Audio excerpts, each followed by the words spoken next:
Wake up, Granny. Come on home. Wake up. Wake up. Wake up.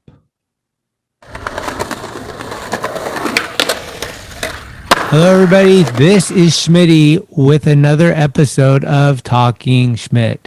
I like to read what I wrote. I also like when people comment he looks like he is reading from a screen. In fact, I think he is reading from a screen because why the fuck not, bro? I wrote it. Why can't I read it? Hell yeah. I just want everyone to take a minute and let's all look for an inspirational song, put it on, have a moment of silence, and give all our strength and best vibes to one of my best friends, Alex Cranny Horn. He's induced in a coma and it's fucking driving me crazy. We all can't wait for him to get out of it so we can yell at him. Ugh. Obviously, the love is huge and the concern is bigger. PMA is everything. I had a little scare earlier with my honeybee, my boo-boo. She had her gallbladder removed, but she is a fighter. She came out swinging, high as a kite on medication, trying to jump on beds with stitches. It's insane. But she's doing good, a lot better than I thought she would be by this time. And man, we need her in our life. So I'm stoked to see her running around like her old self. Look at me. I've been up since 4:30. I go out fucking filming surfing before the sun's up. I got coffee from the only place in town that's open before 6 a.m. I'm just doing it. I edited all day. I fucking ran out and jogged. I'll probably hit that Peloton later. I'm a 2022 version of myself. So whatever that means. Whoa, slow it down. Hello, everyone, and welcome back to Talkin Schmit, the podcast that Attic Skate Shop in Costa Mesa says is the #1 podcast in skateboarding. I think that's being a little generous, bros, but I do appreciate it. Anyway, my name is Schmitty. I'm the host of this thing. And today on the show is Bree Elrod. Recently, my wife and I watched her new movie, Red Rocket, directed by Sean Baker and featuring Simon Rex, a.k.a.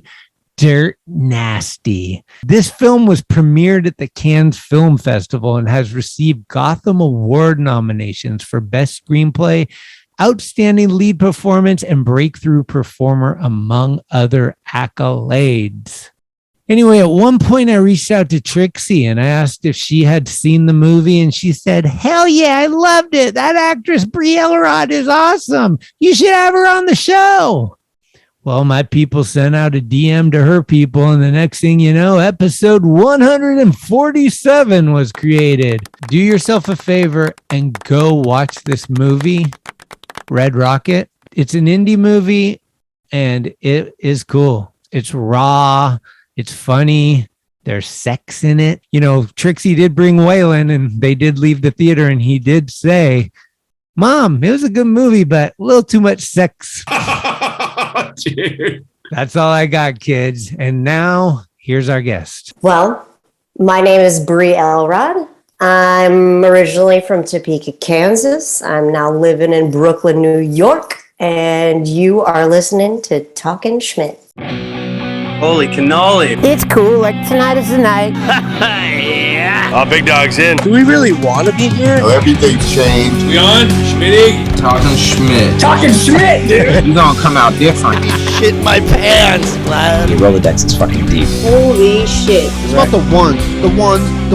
Who is this guy? Thinks he's tough shit. What's up? Come on, Schmitty, what the fuck? Tell the skateboard police to come get me. What is happening? Let's hear it for Drake Swift. Yeah! Hello, everyone. Welcome back to Talkin Schmit. Today on the show, we have an actress in both theater and in films. She played Lexi, a heroin-addicted former porn star in the critically acclaimed new movie Red Rocket. This is Bree Elrod, kids. How you doing? Hey. Are you back in New York? I'm back in New York. Yep. I went back to Kansas for Christmas. And shortly after arriving, tested positive for COVID. So ended up spending 10 days riddled with COVID in my childhood bedroom, which was an experience. Basically contemplating all of my life choices, looking at Smurfs that I had as a kid. I mean, it was real. Did you lose your taste and your smell? No, fortunately, I did not. But I did have pretty gnarly congestion and fatigue and body aches and, it took me out. And I'm like double vaxxed and boosted. So Jesus, I can't even imagine. No, same here. And really? you and I both celebrated New Year's the same way. Oh no. Yeah, I'm just getting over it. Like I came out of the house for the first time like 2 days ago. I thought I was in Copenhagen in like summer. Oh my God.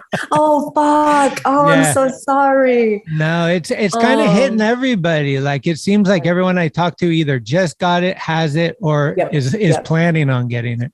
Yeah, especially in New York. It feels like there was no escaping it here. It's just so densely populated. I mean, there's just if you ride a train or you go out to eat or you go to a bar, I mean, you're gonna get it.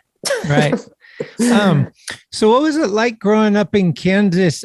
Did you have early aspirations of like, I'm a child and I can't wait to be on the screen? Or like, were you thinking about being an actor at all when you were young? Not really. I went to like theater camps and I always loved doing it. And I would write little plays and, I acted in high school, but I never really as a kid thought, I'm going to grow up and one day be an actor. And even when I was in college, I majored in political science and I was going to go to law school. And that was kind of my path. And then I just started thinking about what I really loved to do and what really made my heart sore and was challenging to me. And I was like, it's really acting. And so then I kind of decided if I was going to be an actor, I needed training because I don't know. I hadn't been focusing on it. I wanted to study it more. I'd been, taking international relations. I'd been taking up these political science classes. So I was like, I need to put some attention towards this. So I auditioned for grad schools and I got into Juilliard and I got into NYU and I was like, okay, cool. This is my path. So I ended up going to NYU for grad acting. And that's kind of how the path got set for me, I guess. Had you been to New York before you went to grad school? One time before on a family trip. But not that. And, it's funny because I ended up that's got to be culture shock, right? It was wild. I mean, it was, I had spent a summer there. I guess that's not true. I did spend a summer there as an intern during my last year of college. And I worked with the 52nd Street Project, which is this fucking like amazing organization that takes kids from the Hell's Kitchen area and makes theater with them. And the kids write the plays.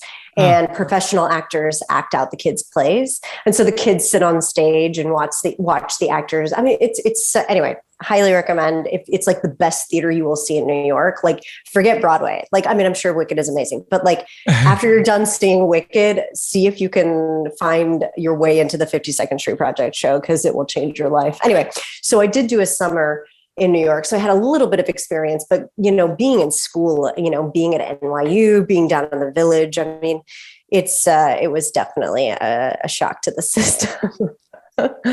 So, but that kind of kickstarts like I turned left and I'm going to keep going straight. Yeah, kind of. I mean, that's kind of what I did. And then, but, life happened and, I ended up moving out of New York right out of school, ended up moving to LA for a couple years, did a couple commercials out there, did some Shakespeare. Actually, it's so funny. I moved to LA and one of the first things that I booked was the Old Globe, like a 6-month contract doing like Shakespeare down there. And I was like, of course I moved to LA. I'm like, yeah, film and television. Oh, Shakespeare. Okay, cool. Yeah, I'll do that. So then I went down to the Old Globe and then I ended up moving to Boston for a while. And, I was in a relationship. And so I kind of put that as a priority. And then I moved to Kansas City. And then my mom got cancer. And so I stayed, with my mom while that was all going down. And then I ended up kind of rediscovering theater in Kansas City. And it was kind of from there that I decided I wanted to move back to New York. I was like, I think I'm I'm ready. I love KC. KC has such a great, I mean, Kansas City is such a cool place, and it's got a great, theater community, but I just was hungry for something different. So, Right. yeah. So I moved back to New York. Okay. I read that Alan Rickman was pretty important in your life. How did he come into your life, and what happened? Like, he was kind of a mentor at one time? Yeah, really. Yeah. He was such a dear friend, and I miss him all the time, and especially as this Red Rockets journey has happened. I wish he was here to see it, because I think he would be really excited about it. But yeah, I had just been let go from my manager and my agents, because they were just like, we just can't kind of find the path for you. We don't really know how to cast you. You're just kind of like quirky, but you're also like kind of like funny, but you're not, but you could be the lead, but I don't know if you're attractive enough to be, it's just like, everything that you don't want to hear about yourself. Yeah. People saying, Wow. So anyway, the point is that I had been let go. I was feeling completely dejected and like, well, I guess I'm going to go to law school. I guess this is the sign of me being like, it's time to go to law school. And it was around that time that I got an audition from a casting director here in New York, David Caproliotis, and he's such an amazing guy. And he was like, Bree, I want you to come in for this project. It's directed by Alan Rickman. It's a one-woman show. And I was like, oh yeah, sure. Okay, sure. I'd love to like come in and, audition, like be uncastable in front of Alan Rickman. That sounds like really great. And so I was like, fine. I mean, I really had nothing to lose. So I worked really hard on it and I went in for it. And pretty much like after my first read, Alan was just like, I get you. He was just like, Bree. And then that started kind of the beginning of our working together. And so basically my brother, he was also an actor, he was like, wait, let me get this straight. So when you go to rehearsal, it's just like you and Alan Rickman, like in a room, because it was a one-woman show. I was like, yeah, pretty much. I was like, and the stage manager and, but it was such a beautiful and life-changing experience. And, and he would like take me out for notes afterwards. He'd be like, can I buy you some spaghetti and read, and tell you my notes from the show. And I'm like, yep, that's great. And then after that, we became just really close. And so whenever he was in New York, I was still in Boston at the time, I would come up and see him. And he's like, I'm going to be in New York for the weekend. Love to see you. So I'd get on a bus and we'd have dinner or we'd have brunch at Balthazar and we would just talk. And then when I played a show of like original songs, like he came to see it, like it was after one of his plays and he came down to the living room in New York at the time, the Googies, and he brought a friend of his, and it was just so funny to like have him sitting there watching me, play songs, and he just became a really good friend. And the last time I saw him was when he took the train out to Jersey to see me in a play, and he's a wonderful human, and I am forever changed by his presence in my life. Those are the ones, like having those special people that kind of just took you under their wing. And like in the moment, you're kind of like, this is what it's supposed to be because no different. But then when you look back and reflect, you're like, that was so special. Jesus Christ. No, I know. I think that all the time. Like in the moment, I knew at the moment, like, of course, because it's fucking Alan Rickman, like you're sitting at Balthazar and like somebody comes up and is like, oh my God, are you Alan Rickman? And he's like, not right now, or like, they're like, are you Snape? And he was like, no, okay. He just is, so I knew at the time that he was like a wonderful and just incredible person, but you're right. Like looking back, it means so much more. I just kind of mean more so like the moments that, like, obviously it's a big deal with him, but like I've had people die in my life where I look back, I'm like, that one car drive we took where he was talking to me. Yes. He wanted that in my brain. And I was just like that. Totally. I know. Totally. I have had several of those moments where I'm like, oh my God, remember that? Yeah, no, you're right. You're so right. Yeah. So then IMDb says Shutter Island. Oh, yes. And then when I was in Boston, I was doing Angels in America. I was playing Harper, and the casting directors from fucking like Shutter Island happened to come see the play. I don't know why. Maybe they were, maybe that was a casting. I have no idea. But anyway, they were there and they came up to me after the show and they were like, we think you would be a really great mental patient. And I was like, oh, thank you. That's really sweet. My parents would be so proud. So then I was like, okay, I'll do that. And so basically, I didn't really know what it was entailing. Of course, I didn't have an agent. So it was just like basically a glorified extra. But then during the process of the filming, I ended up kind of befriending, Marty, and like we ended up chatting, and there'd be like, we kind of had this playful banter throughout the whole thing. And like there was a scene where there were some razor blades down there, and he's like, don't put the razor blades by Bree, she's gonna kill us. He was just, we ended up like kind of having this really sweet little connection. And there were several moments where he was there was a scene where I was behind Mark Ruffalo and Leonardo DiCaprio, and they were like having this big, intense conversation. And I'm like rocking, full of insane thoughts behind them. And, and I remember after that scene, they kept shifting them. And after the scene, one of the people from Video Village came up to me and was like, I just wanted to let you know that back there, Marty was like, can you tell Leo to move over? I can't see Bree. I'm like, yeah. Yeah, step aside, Leo. Step aside, Leo. You're blocking my view over here. You're blocking. And listen, I know it's totally for the shot, but still, it made me feel like, oh, that's fun. But the point is that it ended up being a really interesting process. It was, all done at a fucking like former mental institution outside of Boston. So it was creepy as hell. I mean, it was really creepy. And it was dark, and it was always filmed it seemed like after midnight. I'm sure it wasn't, but it was just a really interesting experience. But towards the end, Marty and his assistant AD came up to me and were like, listen, we didn't know you. We didn't know what you could do. We were totally underused. Can we give you a name so that way you'll be credited? It will be on IMDb and you'll get residuals. And I was like, yeah, thank you.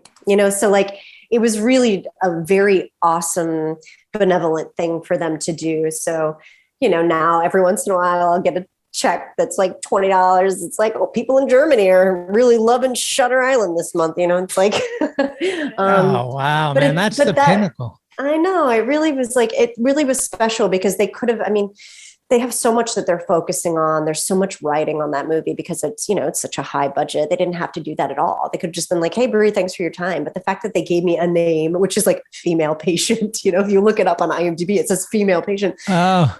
But that's it, because they really just were like, we just want to give you something. So that it really was awesome. So anyway, that was my experience with Shutter Island.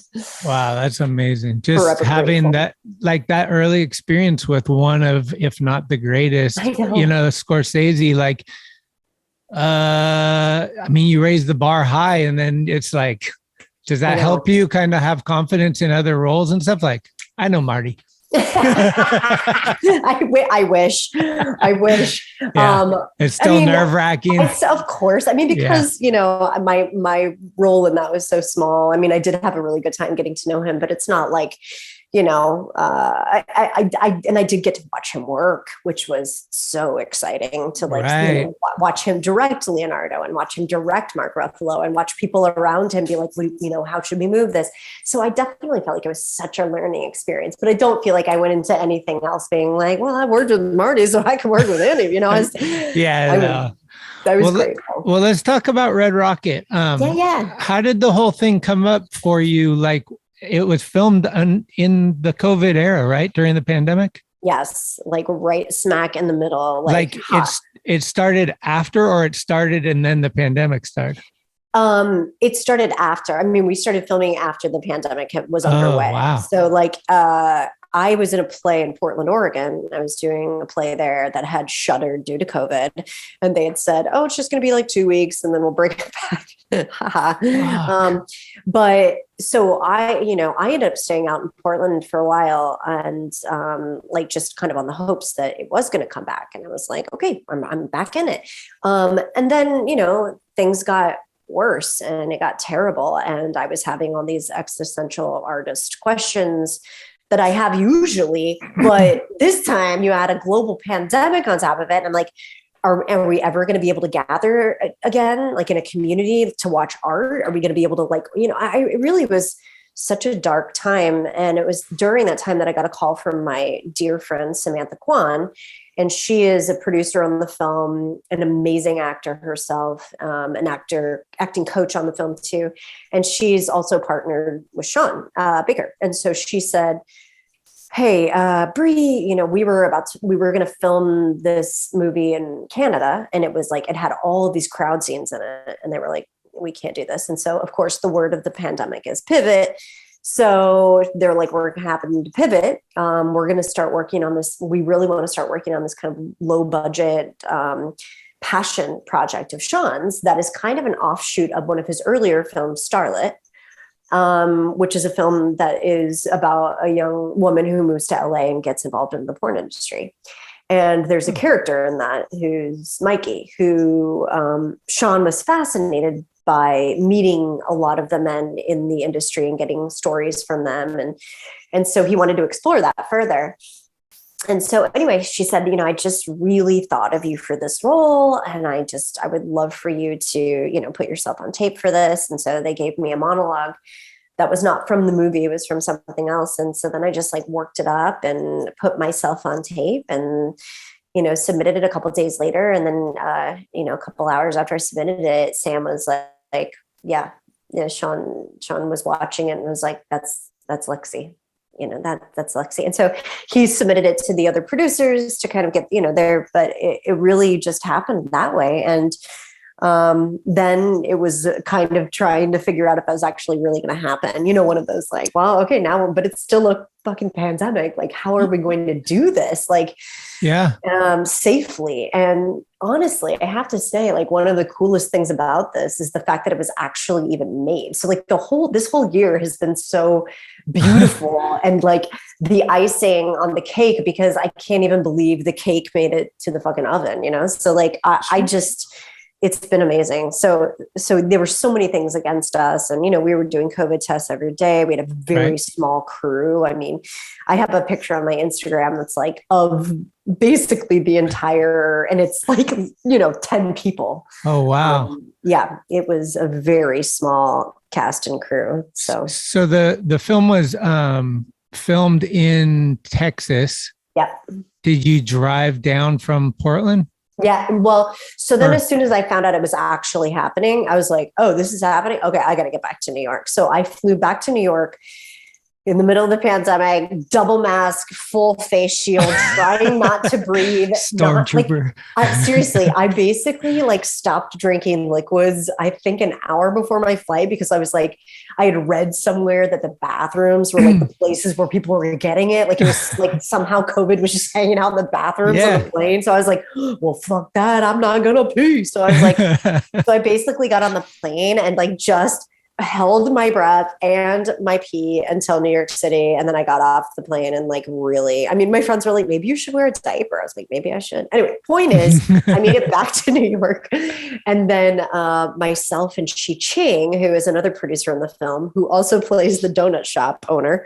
Love that. She's just amazing. And she's worked with Sean many times, and she's a filmmaker, and she's just great. She and I drove down to Texas together. So we bonded over many, many hours on the open road down to Texas. And as we were coming down from New York, Simon was coming in from LA, Susie was coming in from LA, and then the rest of the actors were all locally cast.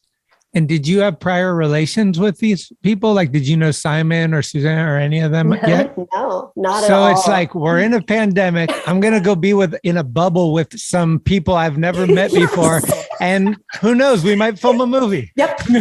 Exactly. Again, it is amazing that this cake was baked, because it is. Oh my God. Honestly, we were just, and this is the most people I had seen, in months, and then suddenly I'm like, well, I guess this is my family. And we were trying to be really careful, and, but it was precarious. And in that stage, it was like you said, there was so many things that were like, we don't know. Like, it was kind of like when people were like, oh, you can get AIDS from sitting on a toilet or something. You're like, wait, what? Yeah. No, it was. Yeah. It was. I mean, hand sanitizer all the time. And, whenever we weren't filming, they were really on us to put the masks back on, even, even though we had been testing and everything, but the entire crew was wearing masks the entire time. I mean, we were trying to be as careful as we could be. And luckily, none of us got it back then. So it's great. And then, so when you were driving down there, you knew what you were cast as, right? You were going to be playing a drug addicted porn star, basically. Yes, yeah. Is there pre-pro in your mind? Are you doing research? Are you like interviewing people, or what's the process for you to get ready for this role? I did a lot of research. I watched some porn documentaries. I watched porn. I had to watch porn for months. I had to watch so much porn. It was, really, really hard work. Taxing. Very taxing. There's a lot of things that I can't unsee in my brain now. But I did. I honestly did. And then I watched this man, I can't remember his name. He's so good. He does this series in LA called The Soft White Underbelly on YouTube. And it's interviews with people on the streets of LA. And it's like sex workers, addicts, homeless people who are down and out. And I really just wanted to listen to their stories to kind of hear what they were experiencing and, how they were negotiating being an addict or how they were negotiating being in the sex work industry. And I have a friend who works with sex workers in Brazil, and I've always, found it a noble profession and something that was kind of this dirty little secret, but yet makes millions of dollars in this country. And I've always just kind of respected people who work in the industry. And so I really was trying hard to learn as much as I could so that I could, do Lexi justice and not try to do some kind of like stereotyped, image of, or a kind of calculation of what I thought. I just wanted her to be a fully fleshed out human who had some, hopes and dreams and who made some choices and was now on the path she was on. Right. That's did you ever have experience in your own life with addiction or some friend or like had to live through some of these addict problems that can get so dark?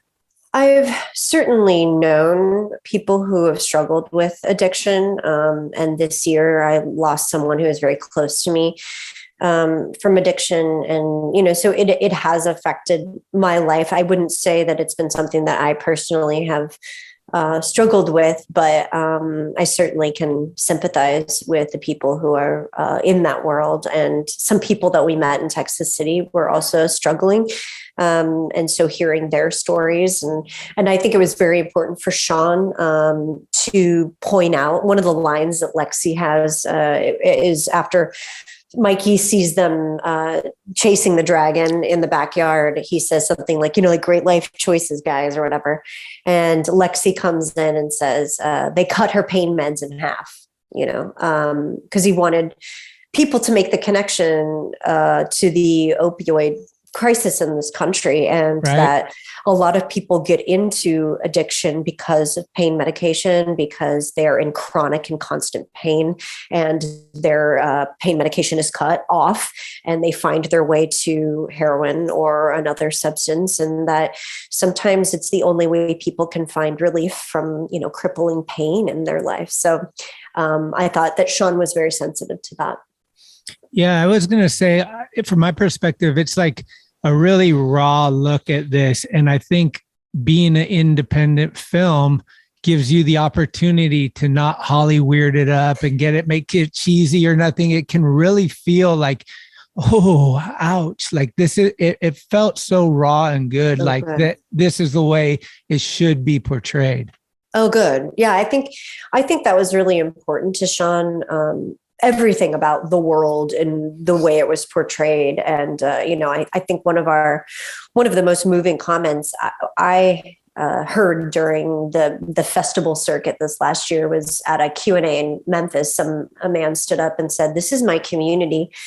these are people that I grew up with, and I don't get to see them on a screen. And it really was like very, it made me happy to see people represented in a very raw way. That's not pretty, or it's not, but it felt real. And I think that was like something that's very important to Sean. He was really mindful of that, and he didn't want it to be some kind of like poverty porn kind of Hollywood, like this is what, Southern Texas people are like. He just wanted them to be real people, a fictionalized world, but real people.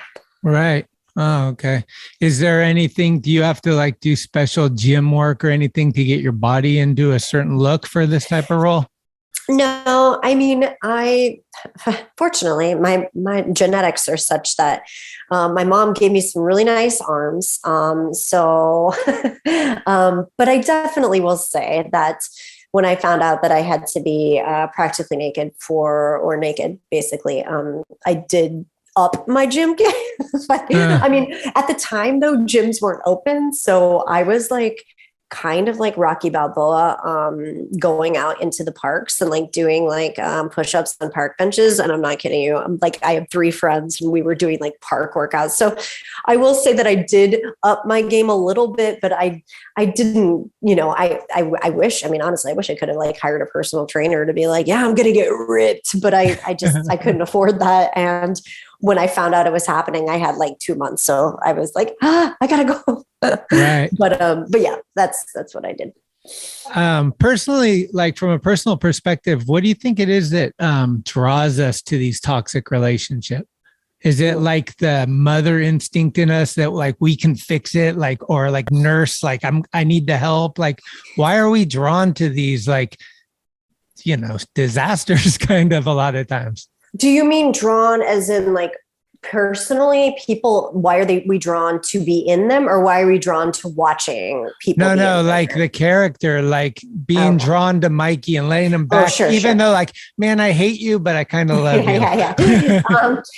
I think, at least I definitely know people who are drawn to drama. I think that there are certain people who have a natural affinity to, because you have this like, well, why don't you just break up with this person? This person's bringing so much, but there's obviously some need being met somewhere.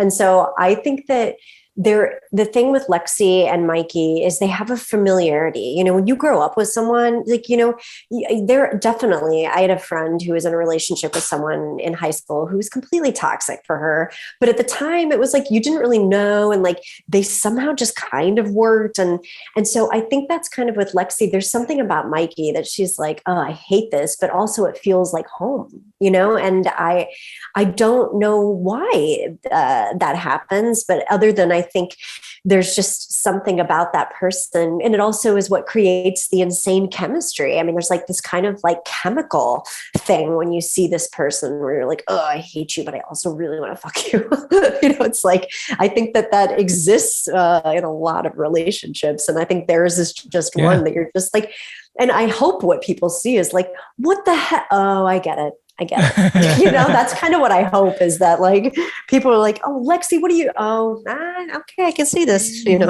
Right. Okay. I can see that. What some things could you share, like a quick something that you took away after this whole experience, and you're continuing probably to travel with them, promoting them a little bit, but like from Susanna, like something that you learned about her, or a story or something that you loved that you've like, oh man, that was great.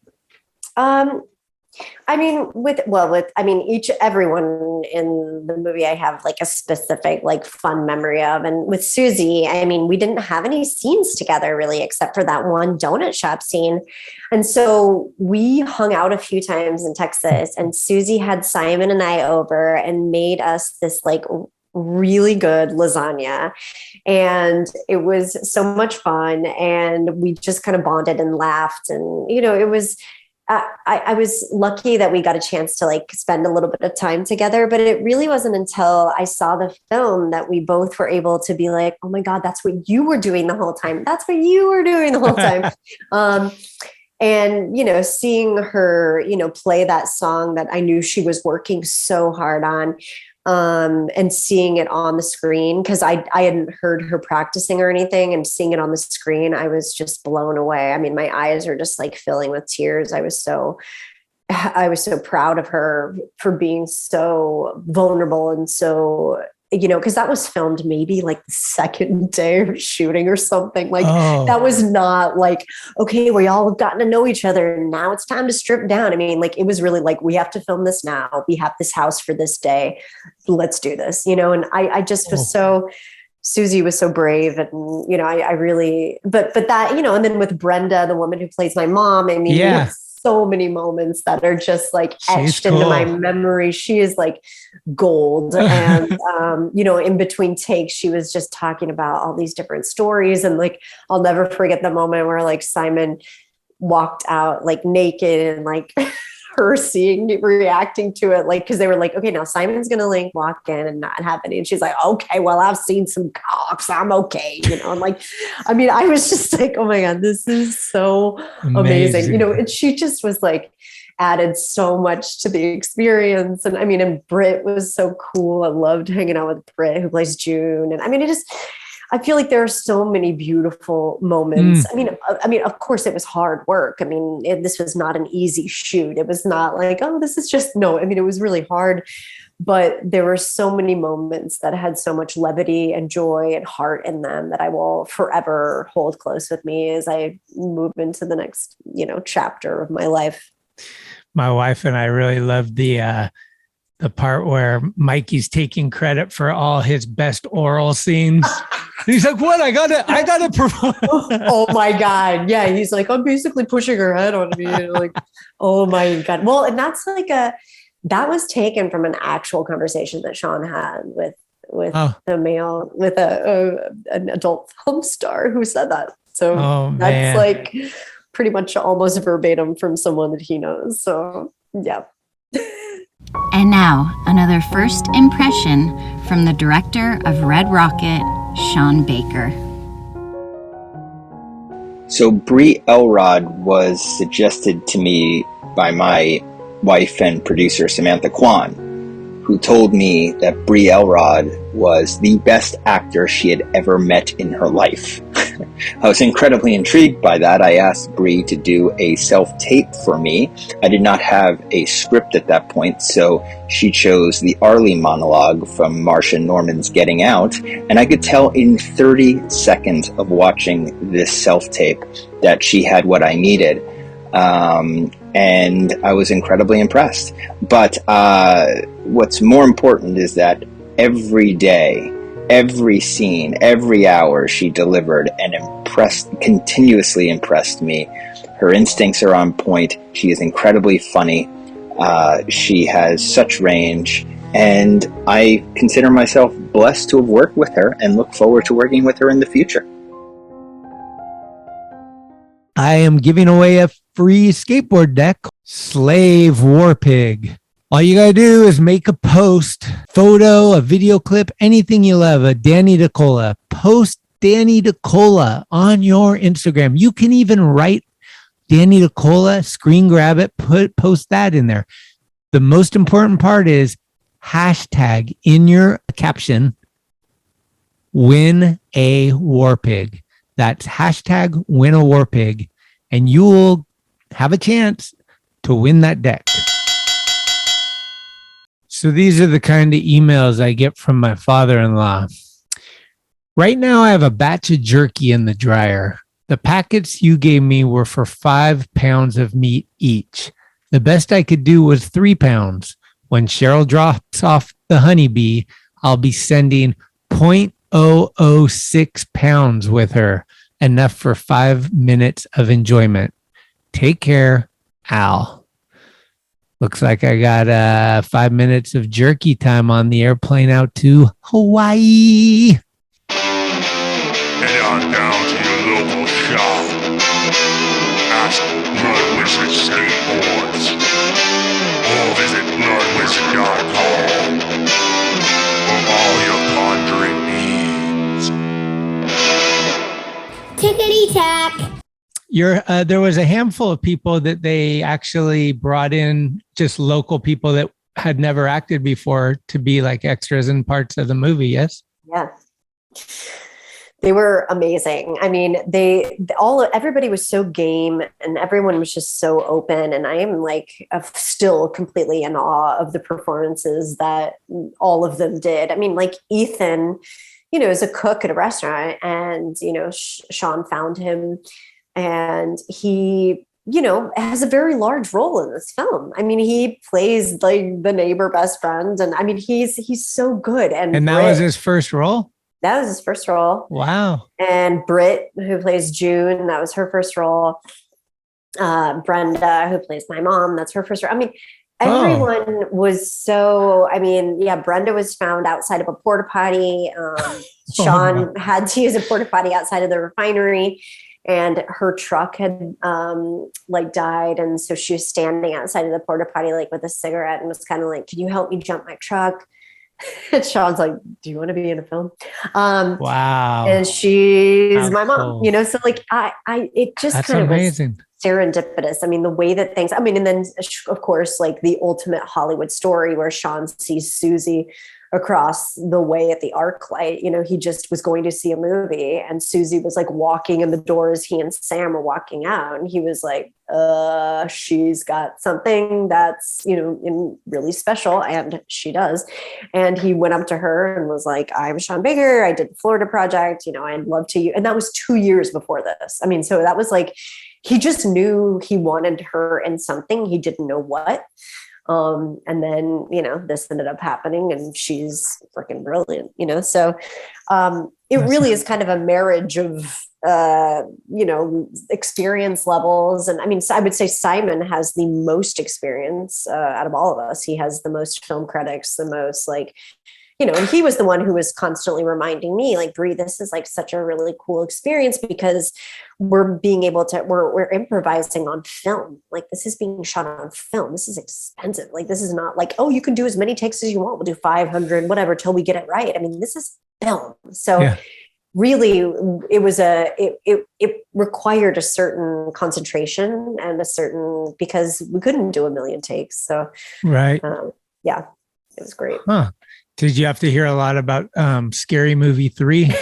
What did you hear more about, Scary Movie 3 or Dirt Nasty? Dirt Nasty. It's so funny because I had not seen, I don't know if still to this day, I'm like, have I seen Scary Movie 3? Like, I did not know who Simon Rex was, and, until I like Googled him and was like, oh, okay, I know that guy, and then Dirt Nasty, I was like, oh, Mickey Avalon. Okay, I get it. Okay. But it was funny because some of the people in the film were huge fans, so they knew who he was and were like very like excited to work with him. And like, I just was kind of like, well, I hope we have some chemistry. I hope we can figure this out together, Yeah. But he was great. I mean, I think it would be amazing to be in a bubble lockdown with this crew. It seems like a lot of fun when you're not having to focus and be serious. A lot of like playing around, not taking themselves serious, and no prima donnas probably. It's like, oh my God, no. I mean, everyone was so open and game, and we'd have to switch things on an instant and be like, well, we can't film this because we don't know. This person actually has to go to their job at the refinery, or this person has to do this. We have to completely revamp the schedule. And everyone was, and Simon especially, I mean, because he was the lead, was just so, created an atmosphere that was so just like open and like, okay, yep, we'll do that. Oh, we're going to do that. Cool. We'll do that. He just was so playful and willing to roll that he kind of set the tone for the entire project. Yeah, nice. So good. I got to ask, you're super close with your mom. One of the first things I'm thinking is like, is it awkward or weird to like, she's going to come to the premiere, see this movie? Like, do you explain it, or do you just kind of sit back and watch her and see how her reaction is? Like, what? That's a good question. I actually was going to invite her to come with me to Cannes, but that was like the premiere. And, I remember my friend being like, do you really want to be sitting next to your mom while you're getting railed from behind at the world premiere of this movie? And I was like, yeah, good point. I was like, Mom, I love you. I'd love for you to come to France, but we're going to have to wait on this. So I've told her a little bit about it. And of course she's read all the reviews and stuff. I am really not interested in going to a theater to see this with my mom or my dad. I'm going to let them like have their own experience of it. That said, I did have a special screening, and my brother, who's one of my best friends, came to see it, and he said that, and then he saw it a second time at the New York Film Festival, and that's what tons of people, and it was like it's such a different energy because watching this with a lot of people, like you get it, you feed off of it. And he said during those scenes, he was just like, "Oh, the ceiling of this place is." Never noticed how the ceiling looks. He just was like, I'm not going to look at the screen at that time. So, yeah. So I think that the people who see it are just, have to kind of be like, well, that is the role that she is playing. Right. Huh. I told my friend Trixie that I was going to interview you. Yes. And she actually kind of lined this whole thing up in my mind. She's like, you should reach out because we both saw the movie almost the same week. And she had a couple questions that are kind of regarding that. And they're both similar. One is, cool. How awkward are those scenes? And is it more awkward for someone to get aroused during it or not to get aroused? That's a good question. And then the other one is, have you ever had to draw a line like in an acting job where it maybe was more than you were too uncomfortable or something like that? Yeah. Well, I mean, because there's a very specific part of your brain that knows that you are, this is pretend land. You are acting. I think that even though your job is to convince your body that you are in that place, which of course will create natural arousement. It's like when you go and get a massage and, it's like, oh God, someone's touching me. And so I'm feeling things or whatever.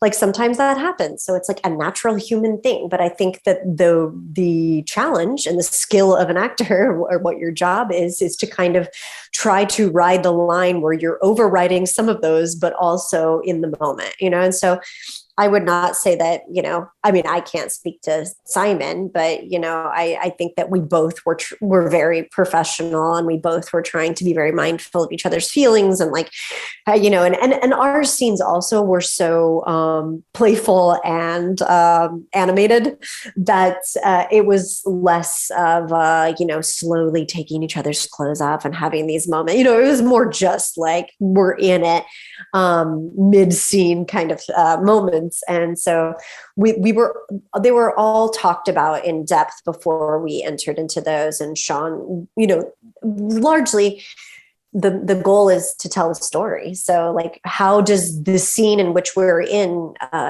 further the story for Lexi and further the story for Mikey? And so I think we were very like kind of on the same page about that.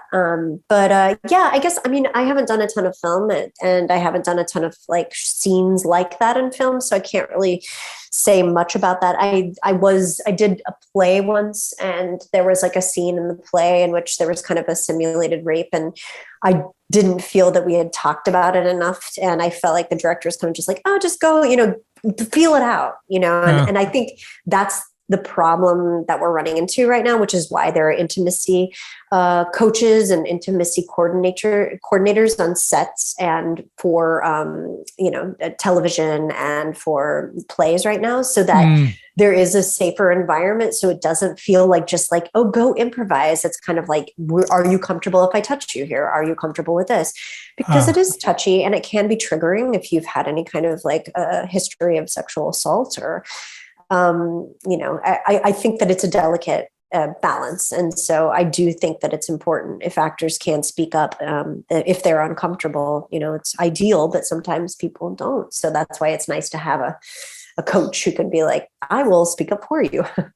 Yeah, that's a good point. I didn't think about that, but having so many people involved in cameras and stuff, like maybe that helps just kind of know that this is a role and like, I'm not really excited, bro. yeah, exactly. Well, and I think it would be like, it's not a porn, like the role, this is not to show a certain thing. It'd be one thing if it's like, if the script said we see his erect, it'd be like, okay, well, that's a different thing. But like, that wasn't the story we were trying to tell. So I think we both were like, what's the story? It's that they're in this and, and we just are trying to, tell the story. Right. No. What do you think you're more comfortable on the stage or behind the camera? That's a good question. I mean, naturally, I've done more theaters, so I feel, I know that process more. I know the whole like sitting at a rehearsal table and then getting up on your feet and then doing the blocking and then sharing a story linearly, in a very linear fashion all the way through. Film is more chaotic and a little bit more unpredictable and a little bit more, oh, we're filming the end of the movie on day 2 and we're filming the middle of the movie, and I really am drawn to that unpredictability. And for me, I think one of my biggest notes, I think as a theater actor has been fill the room, Bree, like go to the back of the house. Cause I have a tendency to play a little small.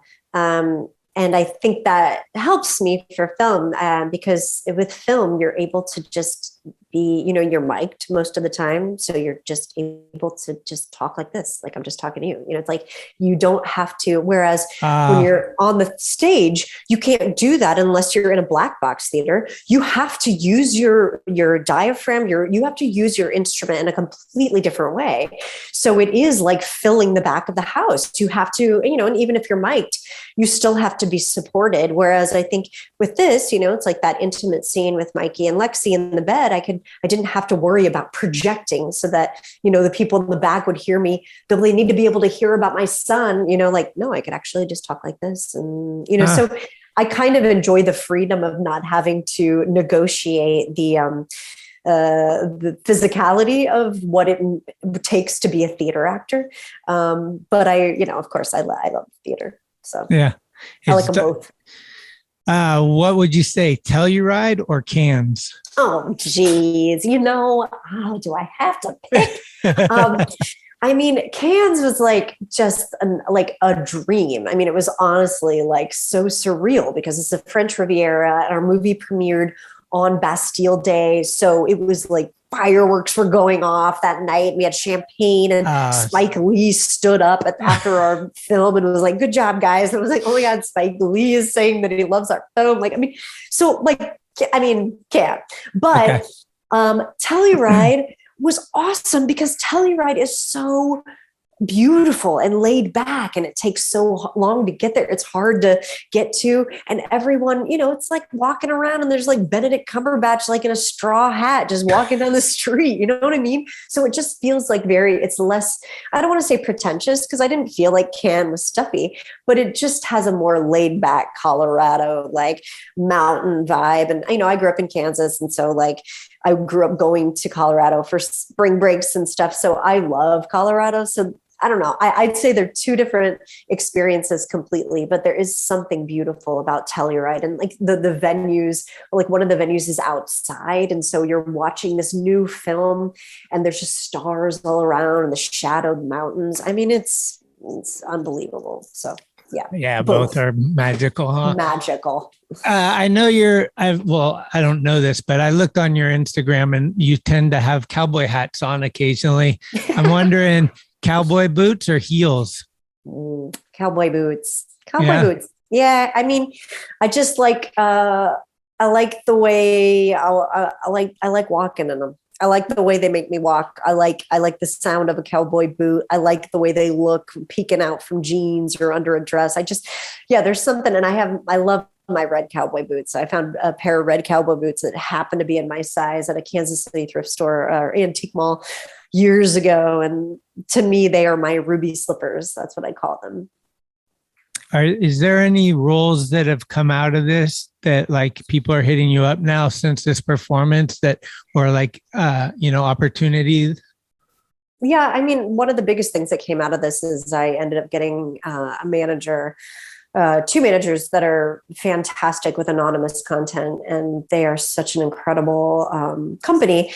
And right now they've been getting me lots of great opportunities. And I went and filmed a couple of days on a new Rachel Lambert film with Daisy Ridley as the lead in Oregon. So there's definitely been more opportunities coming my way since this, which has been really, really wonderful. I'm grateful. Okay, management calls you. They're like, what is your ideal location and your dream role? What is going to get me the bonus I've been waiting for? Oh God, yeah, exactly. They're like, what's going to get us paid? Oh man, that's really good. I mean, God, that's really good. I know. I'm trying to think. I'm like, my brain is naturally going to kind of like darker places, like some kind of frickin' like Civil War, like, but also maybe like a little Coen Brothers kind of thing going on, like something I could see that kind of world. Playing within one of those worlds would be very fun, I think, interesting, or, a Wes Anderson or a P.T. Anderson. I mean, I feel like those would be fun worlds to explore. Sure. Is there an early on movie that you use as like your Godfather or whatever, Raging Bull or something that was just like, this is like, if someone asks you for your favorite movie, that's such a tough question. But if there was one that kind of shook you and helped you understand that, like, this is an epic, Oh God, there's so many, but I actually just saw Raging Bull this year. And I loved it. I mean, I was just blown away by that. God, there's so many. I mean, recently I talked with some people about Paper Moon with Tatum O'Neal and Ryan O'Neal. And it's such a beautiful movie, filmed in the 70s, Madeline Kahn. Tatum O'Neal won an Oscar for it. She plays this badass little kid from Kansas who's like, hawking Bibles and making money. And there's something really special about that film. I know there's so many that I'm like, but there's so many that I'm not remembering right now, but I'm drawn to, I'm drawn to more interesting kind of out there films. Okay. But yeah, so many. I had no experience with Broadway or plays or anything. And then I got married and my wife is really into it. So I had the fortunate, I think my first play was Amelie. My second play was Hamilton. Oh my God. I mean, can you top that? Where do I go from here? My friend Pippa Sue was Amelie. She's and she was also in Hamilton. But I met her after the play. She came out and we took photos together. Yeah, she rules. Oh, she's so awesome. Yeah, we were in a play together and she's such a peach. I love Pippa. Oh, that's so fun you got to see her. I saw Amelie too. She's wonderful. She's so wonderful. Is there one like that? I mean, is there something in that category that like Hamilton was like of our era, the creme de la crop, but like I hear a lot about earlier ones. Is there one that you're like, you need to see this one? I mean, I'm trying to think. I mean, yeah, there's so many, but I haven't been to the theater in a long time. I mean, my brother was just in a show off Broadway that was really funny. And, but I haven't been to like a Broadway show in a while, but I would say Hadestown is wonderful. So good and dark and beautiful. And I really like Hadestown. And yeah, that's all I can and To Kill a Mockingbird, of course. I saw with Jeff Bridges, but I know that I don't know who's in it now. I know Ed Harris was in it for a while. That's phenomenal. I mean, yeah, there's a lot of good stuff out there now. I just hope they can make it through the rest of this nightmare. Yeah, it's gonna be interesting, that's for sure. We've postponed our honeymoon 3 times, so we're hoping for February. Fingers crossed. Oh my God! I have to thank you so much for taking the time. It's been really fun. Thank you. Thanks for having me. Yeah, I'm guessing you guys are going to be at the Oscars. I'm hoping. What would something like that mean to all of you? Is it kind of like, is it, I think so, or is it going to be a big surprise to you if it happens, or what are you thinking? I think it would be a little bit of both. I think it would be a bit of a holy shit, like, oh my God. The movie's getting so much acclaim. Yeah. Like Simon is getting like so much attention in like big name magazines, and everyone keeps talking about the director, and like it just seems like it could be on the at least nominee. There's so much that goes into it. And I guess I didn't realize until being in this film that there are people like you run campaigns for things, like for Oscars, like it's not just a simple like, oh, like people campaign to be considered. So like there's a lot that goes into it behind the scenes. So we'll see. I would love for it to get recognition on that level, but also know that no matter what, we have created something really special that even if it's not recognized by the Academy, I still think it's a gorgeous piece of art that people should see. I mean, and of course I would love for Simon, it's funny, he won the LA Critics Circle Award just like for best actor. And it was a huge deal. And I remember it said like runner up Benedict Cumberbatch. Just was like, oh my God. So I like audio messaged Simon and I was just like, well, it's not every day that you wake up and you see that you are, that the runner up to an award that you just won is fucking Benedict Straw Hat Cumberbatch. Oh my God. His head must be blown because I listened to him on his podcast and it seemed like he was almost not midlife crisis, but just changing a lot of he was switching gears. He moved out to the desert and stuff and almost wanted to throw the acting away in a way it felt like. And then to just kind of get brought into this and have this response, he must be like, he is. I mean, I think it's funny because, we're about the same age and he like, we've been in the business for, and I've been in the theater side and he'd been in the film side, but we both have a very similar kind of like, this is really special. This is really cool. Not taking a moment of it for granted because we know how fleeting this can be. And I think especially for him, who's had a certain degree of success and fame, and he knows that at the end of the day, what does that really mean? And so I think he was having that moment where he was like, I'm going to move to Joshua Tree and, just be one with nature and kind of like figure out what's next. And yeah, that's when